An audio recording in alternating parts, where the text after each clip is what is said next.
Et alors, une chose, est-ce que tu es d'accord pour dire que le judaïsme propose toujours une copie mimétique chez les Goïs et qu'il y avait effectivement, au régime d'Adolf Hitler, des juifs qui correspondaient, comme des juifs qui correspondaient au fascisme. Et que de la même manière, ça a suivi le courant dans les changements. Ah, des juifs qui auraient été pas hostiles à Hitler? Non, mais c'est-à-dire que moi, j'ai toujours vu les juifs comme un peuple mimétique. Vous avez des juifs de droite, des juifs de gauche, mais c'est Israël, ils travaillent pour Israël, mais en fait, ils s'accolent à chaque mouvement. C'est-à-dire qu'à chaque coup que les Goïs proposent quelque chose, y compris le national-socialisme, eh bien, il y a des juifs qui y correspondent. Moi, je pense que oui, parce que je pense que c'est général. D'ailleurs, il n'y a pas que les juifs. Par exemple, l'Église s'est accommodée d'énormément de régimes. Alors là, pour moi, ce serait difficile à répondre, mais je pense qu'en effet, oui, dans les juifs, il y a des gens qui s'accommodent de choses très très différentes. Il y a eu des juifs bolcheviques, des juifs très anti-bolcheviques, des juifs anticapitalistes, des juifs capitalistes. Donc je pense qu'en effet, dans la plupart des régimes, il y aura toujours une fraction de juifs qui pourra se fondre ou soutenir, si c'était le sens de ta question.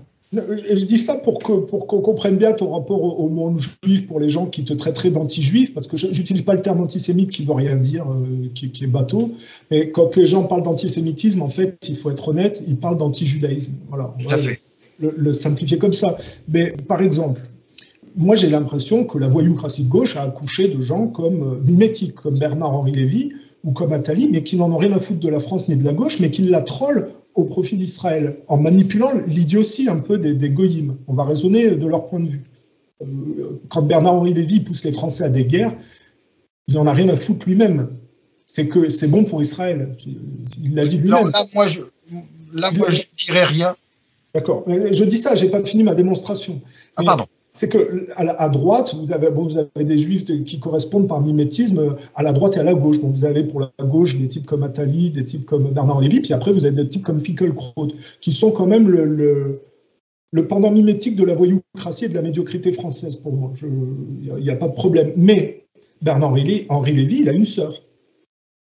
Et cette sœur, elle n'est pas du tout au niveau de la médiocrité de Bernard-Henri Lévy, dans le point de vue humain, on va dire.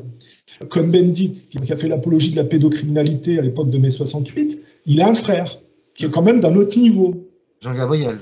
Alors, Sacha Baron Cohen, pareil, pour parler des États-Unis, il a un frère, c'est un scientifique, mais qui est quand même d'un plus haut niveau. Et évidemment, quand on vit dans des modèles voyoucrates, on ne voit que les juifs qui attirent justement l'anti-judaïsme par leur comportement. Mais on ne voit pas les juifs qui correspondraient plus à des goïs honnêtes. C'est ça que je veux dire. Est-ce que tu es d'accord avec ces nuances-là? Ah, tout à fait.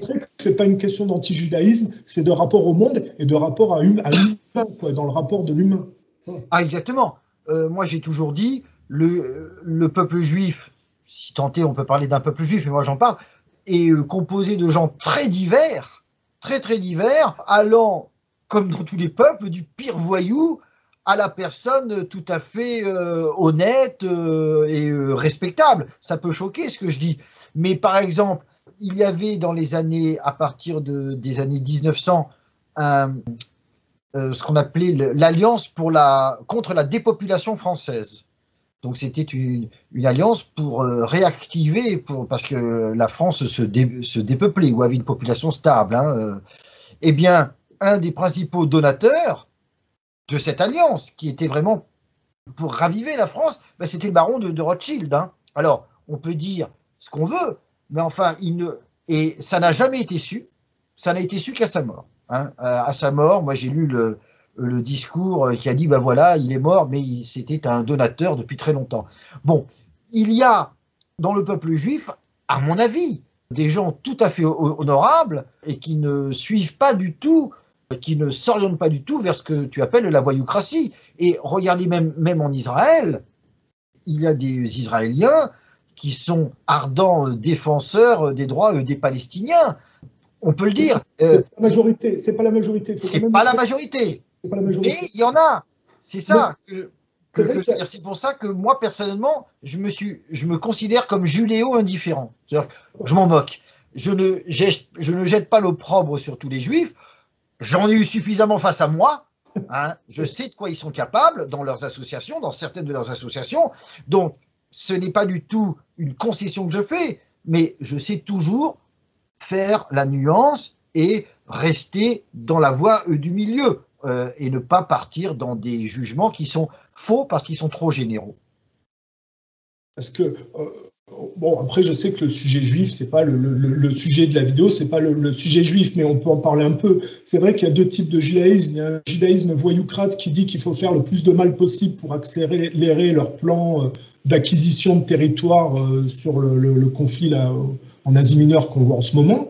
Et puis, donc pour eux, plus on s'insère dans les affaires des goïs pour dynamiter les cultures, plus on fait le mal et plus on accélère notre projet.